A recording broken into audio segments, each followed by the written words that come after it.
And welcome to our nightly news program, coming to you live on All 24 News Channel here in Algiers. Coming up next are the headlines. In a joint and unified effort among 4 regional and international organizations, the Algerian president launches an initiative to stop the fighting and return to the peaceful track in Sudan, and calls for joint and urgent action to avoid escalation.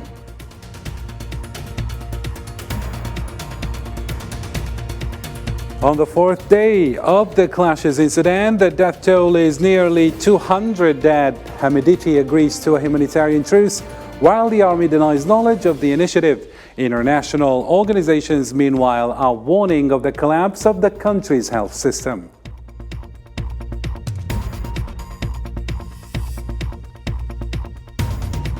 Also coming up, Damascus officially reopens its embassy in Tunisia during a visit by the Syrian foreign minister, and President Bashar al-Assad receives the Saudi foreign minister on his first visit to Damascus in 12 years.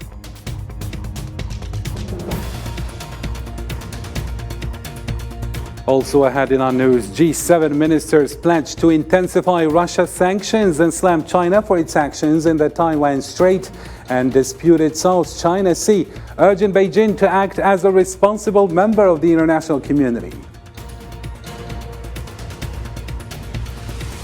Hello again and welcome to the program. First off, in our topical news, Algerian President Mr. Abdelmajid Tebboune as the current chairman of the Arab League Council, in a message sent to 3 regional and international bodies for joint and urgent action to avoid further escalation and put an end to the fighting in Sudan. Here's Zahra Farjani with the report. In a joint and unified approach to stop the fighting in Sudan, Algerian President Mr. Abdelmajid Tebboune, as the current chairman of the Arab League Council at the summit level, proposed an initiative to stop the bloodshed and return to the peace process for the settlement of the Sudanese crisis. As part of an international and regional institutional framework, this initiative comes after careful and continuous follow-up by President Tebboune of the situation in Sudan to outline the solution in 3 letters sent by President of the Arab League Summit to the Secretary General of the United Nations, the current chairman of the African Union, President of Comoros, and the Executive Secretary of the Intergovernmental Authority on Development. The crisis constitutes a common challenge, with its serious developments, internal complications, and external repercussions. Thus, this initiative aims to unite the efforts of 4 bodies, as well as international and regional actors, to confront and avoid further escalation and reach a ceasefire agreement with the Sudanese army and the rapid support forces. While the fighting continues in Sudan, President Tebboune's initiative addresses the Sudanese as one people, calling on them to stop the clashes and spare the bloodshed of innocent civilians and prioritize the country's greater good. In his letters, President Tebboune affirmed Algeria's readiness to intensify its efforts in cooperation and coordination with regional and international partners in order to find a way out of the crisis and establish a new era that avoids further violence and fulfills the aspirations of the Sudanese people to live in dignity, peace, and stability. On Tuesday, President of the Republic Mr. Abdelmajid Tebboune received from his Turkish counterpart Recep Tayyip Erdogan a phone call in which they discussed bilateral cooperation in addition to the crisis of military clashes in Sudan. According to a statement by the presidency, the 2 presidents discussed development in the dangerous and unfortunate security situation in the country and ways to find a solution to contain the situation politically and stop fighting between brothers during the month of Ramadan, stressing the importance of dialogue between the 2 sides of the clashing sides and upholding the greater good of Sudan. Still with the same context, with death toll reaching 200 people, the conflict in Sudan has reached a dangerous stage of escalation as the 2 parties continue their clashes in various cities in Sudan. Many reports are warning against the severe humanitarian situation, which is worsening day after day as the international community continue to call for de-escalation after the 2 sides did not respect the 24-hour truce. More details with Usama Ayadi. Clashes continue and the situation further escalates as Sudan enters the fourth day of clashes between the army and the rapid support forces in numerous cities of the country. Many reports show that the situation indicates the impossibility of reaching a near agreement for calm as the clashes and confrontations intensify with ground and air attacks from both sides. There is complete power and water cut off for 2 days. All our food supplies have finished. There is not even drinking water because water stations are out of service as well as the electricity stations. The land and air strikes continue. We cannot get most of our needs as all supermarkets and shops are closed, even pharmacies, hospitals and clinics. Pressured by international community, the commander of the Rapid Support Forces, Mohammed Hamdan Dagalo, unilaterally announces a humanitarian truce for 24 hours. However, clashes and violent confrontations continue regardless. Healthcare facilities and workers must never be a target, especially in a situation like this where there are thousands of civilians who need access to emergency care. According to the International Federation of Red Cross and Red Crescent Societies, the humanitarian situation in Sudan is worsening after it became impossible to provide humanitarian services in the capital Khartoum and its neighboring areas. People there suffered to obtain their daily necessities amidst the continuous insecurity imposed by the clashes, with severe shortages of water and foodstuffs. The truth is that at the moment it is almost impossible to provide any humanitarian services in and around Khartoum.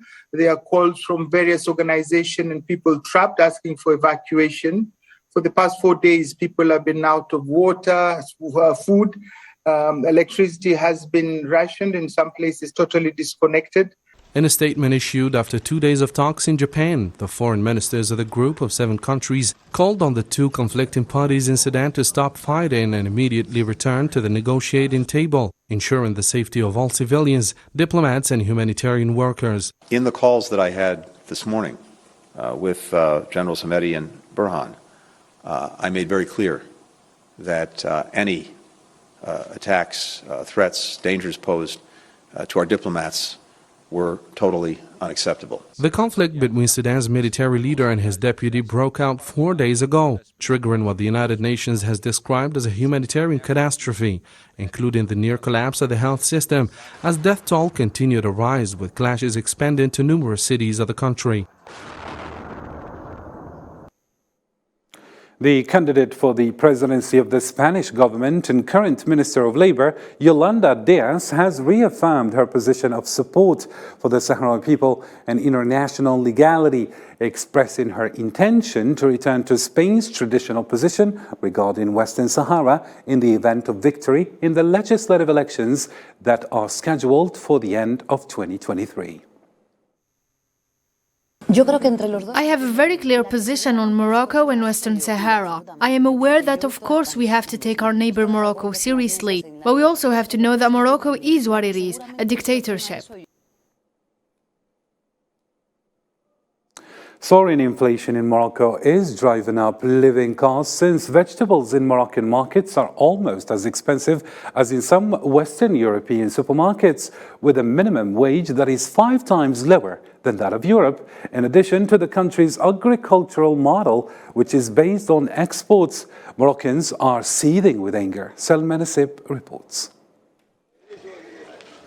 Soaring inflation in Morocco is driving up living costs and stirring public anger, since vegetables in Moroccan markets are almost as expensive as in some Western European supermarkets. However, the minimum wage in the country is 5 times lower and making life hard for the citizens. For this reason, on April 8, protesters gathered outside Parliament in the capital Rabat, holding signs and shouting, "The rise in prices is a disgrace. And we are an agricultural country, but vegetables are too expensive." For his part, Ahmed Lahlimi, the High Commissioner for Planning, has highlighted a move away from the export-driven model and said that agriculture needs a revolution with a move towards food sovereignty, in which more production is consumed domestically. Agriculture must undergo a revolution to change its production system and move towards food sovereignty and produce what we consume in the first place. Inflation will stay high unless Morocco undertakes reforms to improve supply and productivity and works to enhance food distribution networks.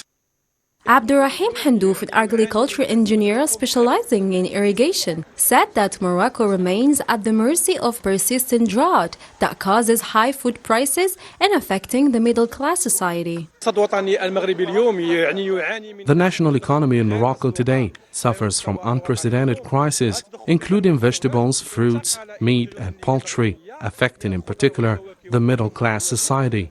With today's economic crisis in the kingdom, the city of Rabat suspended exports of some products in early February, including tomatoes, to ensure supplies for the local market. Morocco's agricultural plan in 2020, named Generation Green for the 10-year period to 2030, indeed made exporting fresh fruit and vegetables a priority. However, this focus on exports is considered to have contributed to rising prices, and now an increasing number of voices are calling for change.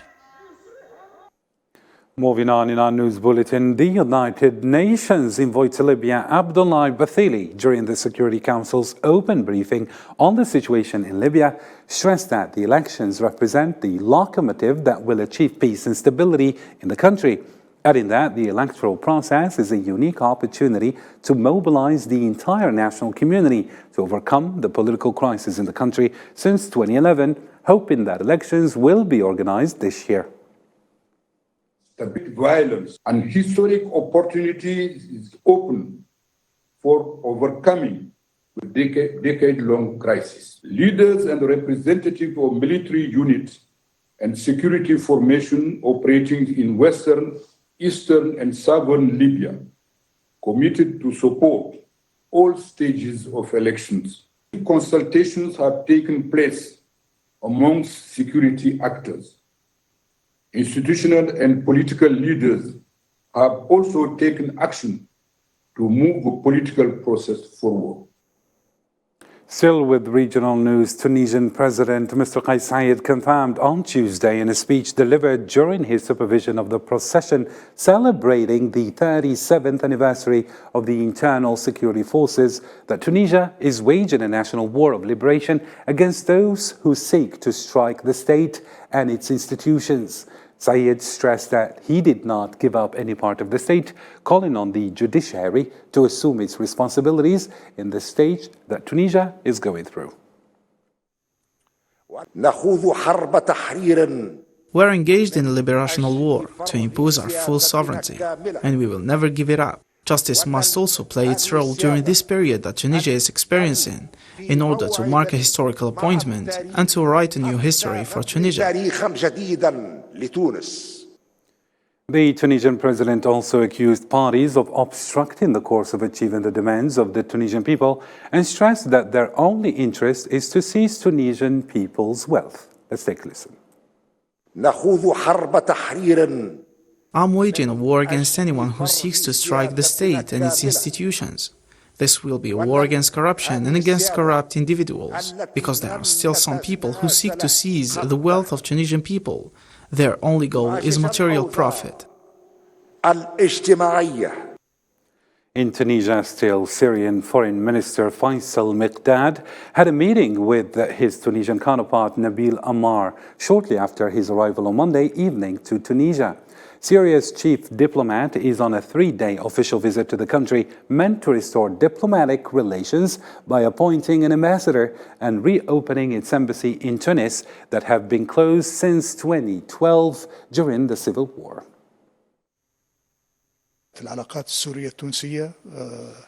Tunisia and Syria used to have good bilateral relations. Now, after the brave decision that was made by His Excellency Mr. President Kais Saied, which includes the restoration of diplomatic relations between the two nations, we will reopen our embassy here in Tunis and send the diplomatic team that will represent Syria and work on strengthening bilateral relations between the brotherly nations. Indeed, we appointed a new ambassador, whose name will be revealed in the coming few days. The Syrian Minister of Foreign Affairs and Expatriates stressed the need to block the way for foreign powers seeking to fragment the Arab countries and peoples, stressing the intersection of the Syrian and Tunisian positions when supporting a multilateral and multipolar world. We have discussed the situation on the Arab scene and we both hope for more efforts that go for the benefit of the Arab community and not allowing foreign interference to separate our countries and peoples, because this is the real source of force in nowadays world. When our countries and our positions are unified in their pivotal positions, we can reach a considerable stature in this world which is witnessing deep changes. I think that we both support a multilateral world and refuse a unilateral political vision on the international level over the rest of peoples and countries. In a similar context, the Syrian President Bashar al-Assad received the Saudi Minister of Foreign Affairs, Prince Faisal bin Farhan, in Damascus. Syrian official media reported that al-Assad met the Saudi foreign minister after he arrived in Damascus on Tuesday, a week after his Syrian counterpart's visit to the kingdom, and the two countries agreed to restore diplomatic relations last month. Saudi Arabia has expressed its hope that the existing contacts with all Yemeni parties will be culminated in a way that leads to achieving a comprehensive and sustainable solution to the country's crisis.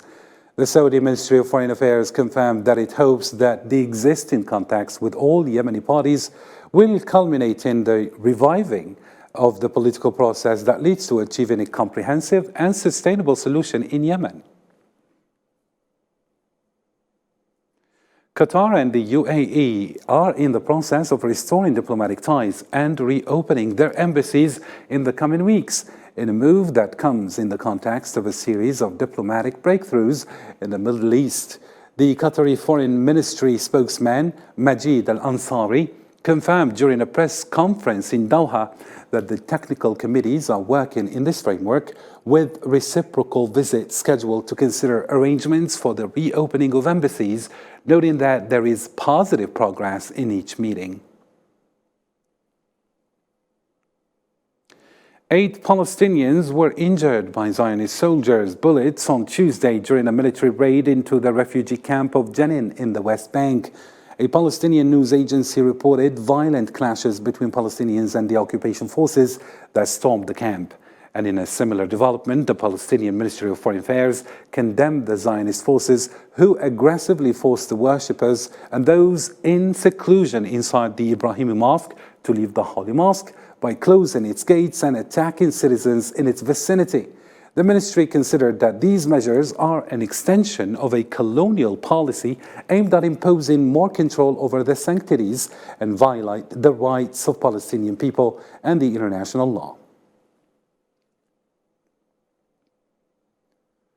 The Iranian President Ibrahim Raisi, in a speech delivered during the Iranian Armed Forces show on Tuesday, praised the military capabilities of the Iranian army, noting their presence guarantees security in the entire region. Raisi also added that Tehran welcomes any efforts to maintain security and stability in the region and neighboring countries, but any external dangers that threaten Iran's security, especially from the Zionist entity, will be met with a decisive response. Vladimir Putin paid an inspection visit to his country's forces on the combat fronts in the Kherson and Luhansk provinces, which have recently announced their accession to Russia. On the other hand, Ukrainian President Volodymyr Zelensky made a similar visit to Advikamzin to stiffen the Ukrainian soldiers' determination as they fight Russian army on the front line. Islamsted reports. Russian President Vladimir Putin visited the headquarters of Russian troops in Kherson and Luhansk regions, which Moscow annexed last year. The trip is the second of its kind by Putin to the areas in months. The Russian president attended a military command meeting in the Kherson region to receive updates on the situation in the Kherson and Zaporizhia provinces. This is one of the Russian forces' relics, the icon owned by one of the most decorated defense ministers of the Russian army in the 19th century. This is a copy. There is another copy and the original. On the other side, the Ukrainian President Volodymyr Zelensky made a trip to positions in Avdiivka, a city in the Donetsk region. Zelensky's visit comes as an attempt to harden the resolve of soldiers battling Russian troops. It is very pleasant seeing you all shaking very strong hands and knowing that in those hands is the future of Ukraine. I feel proud to know that in Ukraine we have such a strong people. All thanks to you. Hold on and stay safe. Our future depends on you. Putin and Zelensky's wartime trips aren't usually made public until after they leave the visited area to avoid big risks. Russia's war in Ukraine has reached a deadlock amid heavy fighting in the east, especially around Bakhmut, which for nearly 9 months has been the stage for the longest battle so far. Kherson, Luhansk, Donetsk and Zaporizhia regions were annexed by Russia in September following local referendums. But both then and now, large parts of these regions have remained under Ukrainian control. Russian Foreign Minister Sergei Lavrov thanked on Monday Brazil for its efforts to resolve the conflict in Ukraine before meeting Brazilian President Luiz Inácio Lula da Silva, whose comments about the war have alarmed Washington. Lavrov and Brazilian Foreign Relations Minister Mauro Vieira held, after a meeting in Brasilia, a news conference during which they discussed plans to increase maize exports to Russia and secure fertilizer imports for Brazilian farmers. We affirm that the approaches of Russia and Brazil to the events taking place now in the world are consistent and unify the common desire to contribute to the formation of a more just and democratic multipolar world order. We are interested in resolving the Ukrainian conflict as soon as possible. The U.S. Secretary of State Antony Blinken said on Tuesday that Russia is breaking its promises to countries dependent on grain that has not been able to get out of Ukraine. Blinken made the comment during a news conference at the end of the Group of 7 foreign ministers meeting in Karuizawa, Japan. Russia is again blocking Ukraine's grain from reaching the world, spiking food prices for people everywhere. For the last few days, no ships have gotten out of Ukraine, and more than 50 have been blocked from going in to load up. Countries around the world depend on this life-saving grain. Russia is breaking its promises to them. G7 ministers pledged to intensify Russia's sanctions and slammed China for its actions in the Taiwan Strait and disputed South China Sea, urging Beijing to act as a responsible member of the international community. As a response, the Chinese Foreign Ministry spokesperson said on Tuesday that G7 foreign ministers meeting grossly interfered in China's internal affairs and maliciously smeared and discredited China. More details with Sofian Kanturi. The foreign ministers of G7 have pledged to intensify sanctions against Russia over its war in Ukraine and criticized China for its actions in Taiwan Strait and disputed South China Sea, urging Beijing to act as a responsible member of the international community. Japan's foreign minister said G7 is more unified than ever.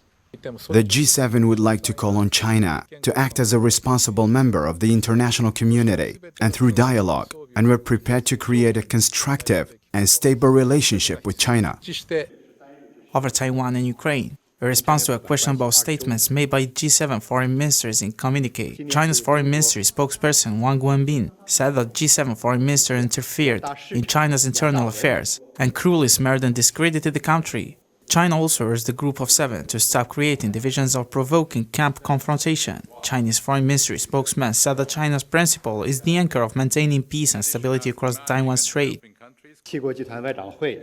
China-EU relations have shown a positive and favorable development momentum. We welcome High Representative Borrell's visit to China and his high-level strategic dialogue with Chinese State Councilor. We welcome High Representative Borrell's visit to China and his high-level strategic dialogue with Chinese State Councilor and Foreign Minister King Gang, which is conducive to implement the important consensus reached between leaders of the two sides and which has injected new impetus into world peace, stability and prosperity. Wang Wenbin also stressed a few days ago in responding to a question about the upcoming China visit by Joseph Borrell that China and the European Union must prevail over interference and make concerted efforts to address global challenges.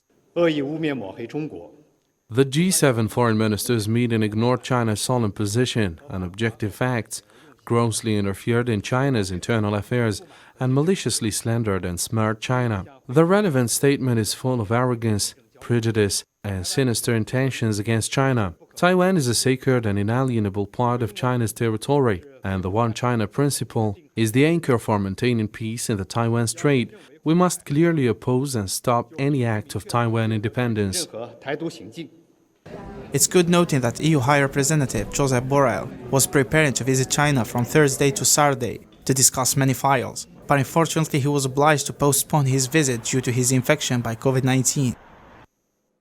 And finally in our news, hundreds of thousands of Muslims gathered at Al-Aqsa Mosque to mark Laylatul Qadr, holding prayers overnight from Monday and into Tuesday.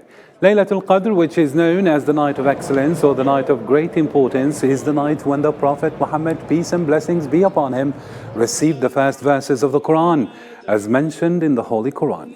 Prayers on this religious occasion have a special importance for Muslims who believe that on this night, God grants the wishes of the faithful and also considers their devotion equivalent to praying for 1,000 months.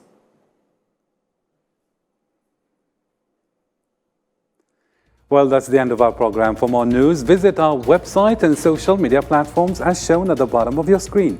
Thank you for watching and goodbye for now.